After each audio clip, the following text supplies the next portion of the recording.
रमेश हमारे अगले दर्शक हैं, नागपुर से इन्होंने सवाल पूछा है और हिंदुस्तान एरोनॉटिक्स लिमिटेड पर राय जानना चाहते हैं और अच्छा खासा मुनाफा भी इन्होंने बनाया है। इनकी जो एवरेज प्राइस है वो 4122 की है और चूंकि 2 साल का नज़रिया लेकर यहाँ पर चल रहे हैं तो गौरांग सर मुझे आपके पास ही आना होगा। और मुझे याद है कि डिफेंस क्षेत्र पे और लगातार जब एक दौर था, जब करेक्शन का भी दौर था, तब आप पूरी तरह से प्रतिबद्धता के साथ इस क्षेत्र पर अपना जो सकारात्मक रुख है वो बता रहे थे और बता रहे थे कि ऑर्डर और एग्जीक्यूशन में समय लगता है। ऐसी कंपनियां हैं जो स्पेशलाइज्ड होती हैं तो वो ऑर्डर बुक हमें मजबूत दिखती है, लेकिन उनके एग्जीक्यूशन के समय में कई बार इस तरह के फेज आते हैं। एचएएल, इनकी बाइंग प्राइस तो बड़ी शानदार है, 4122। आपकी राय? भाई, हमारी वायुसेना को बहुत ही सक्षम रूप से ये कंपनी सहारा दे रही है।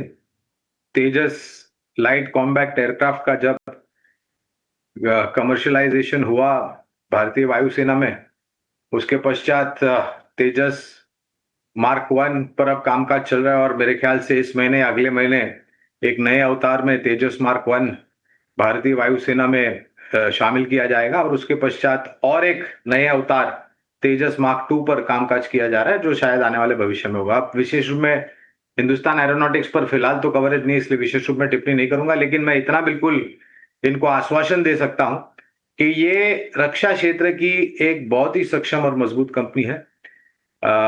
तेजस लाइट कॉम्बैट एयरक्राफ्ट के साथ साथ इन्होंने लाइट कॉम्बैट हेलीकॉप्टर प्रचंड नामक भारतीय वायुसेना में और भारतीय नौसेना में कमर्शियलाइजेशन हुआ है। भारत से ऑर्डर मिलने की तो संभावना बहुत बड़ी है, एक्सपोर्ट मार्केट भी इनके लिए उतना ही बड़ा है।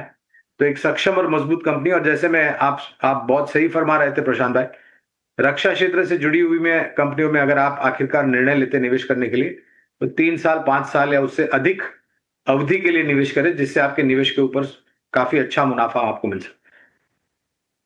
है राय आपको मिलती हुई। और इन सब के बीच में अंजू जी का सवाल लेते हैं, हैदराबाद से इन्होंने सवाल पूछा है। एचडीएफसी बैंक पर राय जानना चाहती हैं।